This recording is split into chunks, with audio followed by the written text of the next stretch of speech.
नमस्कार, the India top देख रहे हैं। मैं हूं आपके साथ बिरजू सिंह।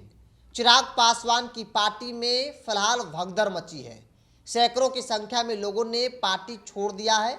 आरोप लगाया कि चिराग कार्यकर्ताओं का सम्मान नहीं करते हैं। मंत्री बन गए, सांसद हैं, बावजूद भी कार्यकर्ताओं की सुनी नहीं जाती है। अब जरा थोड़ा फ्लैशबैक चलिए। लोकसभा चुनाव को याद कीजिए। एनडीए के अंदर चिराग पासवान की पार्टी को 5 लोकसभा की सीटें मिली थी और 5 में से ज्यादातर ऐसे लोग थे जिनका पार्टी से कोई लेना देना नहीं था। बावजूद भी चिराग पासवान ने उन लोगों को टिकट दिया। जमुई सीट से चिराग पासवान ने अपने जीजा अरुण भारती को मैदान में उतारा। अरुण भारती का पार्टी में योगदान 0/सन्नाटा था। टिकट मिलने से पहले तक पार्टी के अंदर उनको लेकर कोई चर्चा नहीं थी और कोई उनका एक्टिविटी भी पार्टी के अंदर नहीं होता था। मतलब जमुई में भी चिराग पासवान ने पार्टी के कार्यकर्ता नेताओं को साइड करके अपने जीजा को मैदान में उतार दिया।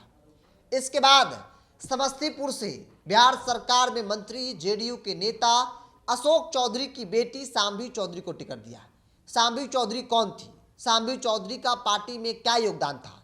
सांभी चौधरी यहां तक कि पार्टी में थी भी नहीं, बावजूद भी बुलाकर उन्हें टिकट दिया गया। इसके अलावा वैशाली वीणा देवी को टिकट दिया गया। जब पार्टी का परिवार टूटा तो चिराग पासवान को छोड़कर वीणा देवी चाचा पशुपति कुमार पारस के साथ चली गई और तब चिराग पासवान ने कहा था कि जो लोग साथ छोड़कर गए हैं उनको कतई हम स्वीकार नहीं करेंगे। लेकिन अंततः वीणा देवी को चिराग पासवान स्वीकार करते हैं और वैशाली से चुनाव में उम्मीदवार बनाते हैं, वो सांसद बन गई। खगड़िया सीट से राजेश वर्मा जो विधानसभा का चुनाव हार गए थे 2020 में, बावजूद भी हालांकि उनकी सक्रियता पार्टी के अंदर कुछ नहीं थी। जब चिराग पासवान पटना की सड़कों पर लाठी खा रहे थे, उनके कार्यकर्ता लाठी खा रहे थे, तब ना तो राजेश वर्मा थे और ना ही अरुण भारती थे, ना ही सांभी चौधरी थी। वो पार्टी के कार्यकर्ता थे, वो नेता थे जो चिराग पासवान के विपरीत समय में उनके साथ रहे। लेकिन उन लोगों को चिराग पासवान ने सीधे तौर पर नेग्लेक्ट कर दिया, इनकार कर दिया टिकट देने से और कहा कि नहीं, टिकट देंगे तो इन लोगों को देंगे। कारण क्या था? दरअसल उस वक्त आरोप खूब लगा कि चिराग पासवान ने करोड़ों का बिजनेस किया है टिकट बेचकर। मतलब चॉकलेट के बदले टिकट दिया है, पैसे लेकर टिकट दिए गए हैं। चाहे वो सांभी चौधरी हो, चाहे वो खगड़िया के जो मौजूदा सांसद हैं राजेश वर्मा हो, वीणा देवी हो, इस तरह के आरोप चिराग पासवान पर लगे थे। क्योंकि हुलास पांडे, राजू तिवारी, संजय सिंह, ये वो नाम है जो जब चिराग पासवान के साथ कोई खड़ा होने को तैयार नहीं था, चिराग पूरी तरीके से टूट चुके थे, रो रहे थे, तो ये लोग आंसू पोंछने वालों में से थे। और तब कहा गया कि चिराग बुरे वक्त के लोगों को भूलेंगे नहीं, लेकिन चिराग भूल गए। राजू तिवारी को भी भूल गए, हुलास पांडे को भी भूल गए, संजय सिंह को भी भूल गए। ये वो नेता थे जो दिन रात चिराग पासवान के लिए एक किए रहते थे। मतलब मुख्यमंत्री बनाना है चिराग को, यही इनका लक्ष्य था। लेकिन समय का पहिया इस कदर घुमा कि इन लोगों को चिराग पासवान टिकट तक नहीं दी और कहा जा रहा है कि विधानसभा चुनाव में भी इन लोगों को मौका नहीं मिलने वाला है। चिराग सबसे पहले किसी को दूर करते हैं तो अपने करीब को दूर करते हैं, करीब बैठने वाले नेताओं को दूर करते हैं। जैसे हुलास पांडे को दूर कर दिए, राजू तिवारी को दूर कर दिए, संजय सिंह को दूर कर दिए। मतलब ऑल ओवर जो आरोप लगा कि चिराग पासवान ने पैसे लेकर जो है वो टिकट दिए हैं। अगर राजू तिवारी को टिकट देते, अगर हुलास पांडे को टिकट देते तो ये लोग पैसा नहीं देते, क्योंकि ये लोग पार्टी के कैडर, ये पार्टी के मजबूत नेता है जो पार्टी के लिए दिन रात एक करते हैं पार्टी को मजबूत करने के लिए। भला ये लोग पैसा कैसे दे सकते हैं? इसीलिए उन लोगों को टिकट नहीं दिया गया। ये मैं नहीं कर रहा हूं, बल्कि आरोप उस वक्त लगा था। और आज की तारीख में गया को देख लीजिए। गया में सैकड़ों की संख्या में पार्टी के जो वर्कर हैं, नेता हैं, जिलाध्यक्ष, उन्होंने चिराग पासवान का साथ छोड़ दिया। आरोप लगा कि चिराग आज भी जब वो केंद्रीय मंत्री बन गए हैं, 5 सांसद है पार्टी के, बावजूद भी कार्यकर्ताओं की बात सुनी नहीं जाती है। हम लोगों को इस बात की उम्मीद है कि भाई पिछली बार जैसे कार्यकर्ताओं को अपमानित किया गया टिकट नहीं देकर, 2020 के चुनाव, माफ कीजिएगा, 2025 के विधानसभा चुनाव में भी कार्यकर्ताओं को टिकट नहीं दिया जाएगा।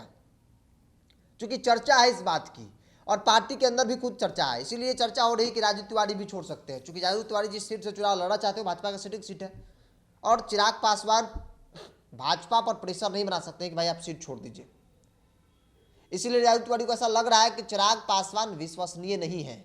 हम लोगों ने इनके लिए इतना कुछ मेहनत किया, लेकिन ये टिकट किसको दिए? टिकट उन्हीं को दिए जो इनको चॉकलेट दिया, महंगा वाला अच्छा वाला चॉकलेट दिया। इसीलिए राजू तिवारी को लेकर चर्चा है कि उनकी बातचीत आरजेडी से चल रही है, वो आरजेडी में जा सकते हैं। हुलास पांडे हैं, हुलास पांडे कहने के लिए पार्टी के बड़े नेता हैं, लेकिन टिकट बंटवारे में इन लोगों की कोई भूमिका होती नहीं है, खुद इनको टिकट नहीं मिलता है। ये पार्टी के अंदर इन लोगों की स्थिति है, यूँ कहें कि इनकी हैसियत ये है कि चिराग इनको टिकट के लायक भी लोगों को नहीं समझते हैं। इन लोगों को लग रहा है कि भाई 25 में भी कुछ नहीं होने वाला है, क्योंकि चिराग पासवान मेरे लिए भाजपा से तो नहीं सीट मांगेंगे, भाजपा पर प्रेशर तो नहीं बना सकते। भाई सिटिंग सीट कोई ऐसे ही क्यों छोड़ देगा? इतना आसान नहीं है। चिराग पासवान को जबकि लोकसभा में 5 सीटें मिली है, केंद्रीय मंत्री बनाए गए हैं, तो ऐसे विधानसभा को लेकर चर्चा है कि नीतीश कुमार आधी सीटों पर चुनाव लड़ेंगे, आधा सीट भाजपा खाते में, और भाजपा आधे सीटों में से जो 50% सीट होगा उसमें से अपने सहयोगी दल, जो नीतीश कुमार अपने में तो अकेले हैं, लेकिन यहाँ कौन है? चिराग है, मांझी है, कुशवाहा है, 3 सहयोगी दल। कहने के लिए पशुपति कुमार पारस भी है, तो हो सकता है कि 1-2 सीट इनको भी मिल जाए अगर वो एनडीए में रहेंगे तो 3-3, 4-4 सहयोगी दलों को एडजस्ट करना है, तो जाहिर सी बात है कि सहयोगी दलों को सीटें कम मिलेंगी। एनडीए के अंदर चिराग पासवान को लेकर खूब चर्चा है कि भाई इनकी पार्टी हर चुनाव में टूटती है, इस बार भी टूटी है, और विधानसभा को चुनाव नज़दीक है, फिर एक बार टूट सकती है, बड़े बड़े नेता इनका साथ छोड़ सकते हैं। राजू तिवारी को लेकर पहले ही खूब चर्चा हो चुकी है, आज भी चर्चा है। जो हमारे सूत्र हैं, जो पार्टी के बड़े नेता हैं, उनका ऐसा कहना है कि राजू तिवारी तो किसी भी हाल में नहीं रहेंगे, क्योंकि राजू तिवारी को चिराग पासवान ने साइड कर दिया है। प्रदेश अध्यक्ष बस वो नाम के हैं, सारा कामकाज अरुण भारती देख रहे हैं। अरुण भारती तय करते हैं कि पार्टी में कौन प्रखंड अध्यक्ष बनेगा, कौन प्रवक्ता बनेगा। मतलब कि राजू तिवारी की इतनी भी हैसियत नहीं है कि वो प्रदेश अध्यक्ष रहते हुए एक प्रखंड अध्यक्ष भी खुद से अपने सिग्नेचर से बना सकते हैं। हालांकि सिग्नेचर तो उन्हीं का रहता है, नाम का काम अरुण भारती का होता है। बहरहाल चिराग पासवान की पार्टी के गया जिले के सैकड़ों कार्यकर्ताओं ने साथ छोड़ दिया है, इसलिए क्योंकि चिराग पासवान कार्यकर्ताओं का सम्मान नहीं करते हैं। और ये पूरा हम कहानी इसलिए आपको बता रहे थे लोकसभा चुनाव का कब कैसे हुआ, क्योंकि तब भी आरोप लगे थे, आज भी यही आरोप लग रहे हैं, और संभवतः कल भी इस बात की आशंका जताई जा रही है कि इस तरह के आरोप चिराग पासवान की पार्टी के अंदर लग सकते हैं, क्योंकि बड़े बड़े नेताओं को इस बात का एहसास हो गया है कि अगर आगे की राजनीति देखनी है तो फिर हमें अपना रास्ता तय करना होगा। चिराग पासवान के भरोसे नहीं चला जा सकता है। बेशक कितना भी चिराग कह ले कि कार्यकर्ताओं की पार्टी है, लेकिन टिकट बंटवारे के वक्त कार्यकर्ता नहीं दिखते हैं। टिकट बंटवारे के वक्त चॉकलेट वाले नेताजी दिखते हैं, चॉकलेट वाले नेताजी। इसीलिए सांभी चौधरी को टिकट मिल गया। सांभी चौधरी टिकट मिलने से पहले समस्तीपुर को जानती होंगी, नहीं जानती मुझे नहीं मालूम, पार्टी में तो कोई उनका योगदान था ही नहीं, बावजूद भी लोकसभा का टिकट मिल गया। ये पैराशूट वाले उम्मीदवार थे, चाहे वो सांभी चौधरी हो, अरुण भारती हो, या फिर राजेश वर्मा हो। राजेश वर्मा नाम के पार्टी में थे, काम के पार्टी में नहीं। तो पार्टी के झंडा को लेकर कभी सड़क पर नहीं दिखे, कभी सड़क पर आंदोलन नहीं किए, लेकिन उनको टिकट मिल गया और वो सांसद बढ़ गए। गठबंधन की राजनीति का देन है। बहरहाल आपकी क्या राय है, आप अपनी राय को कमेंट्स बॉक्स में रखिए। अगर आप मेरे चैनल को यूट्यूब पर देख रहे हैं तो सब्सक्राइब कर लीजिए, फेसबुक पर देख रहे हैं तो पेज को लाइक और फॉलो कर लीजिए।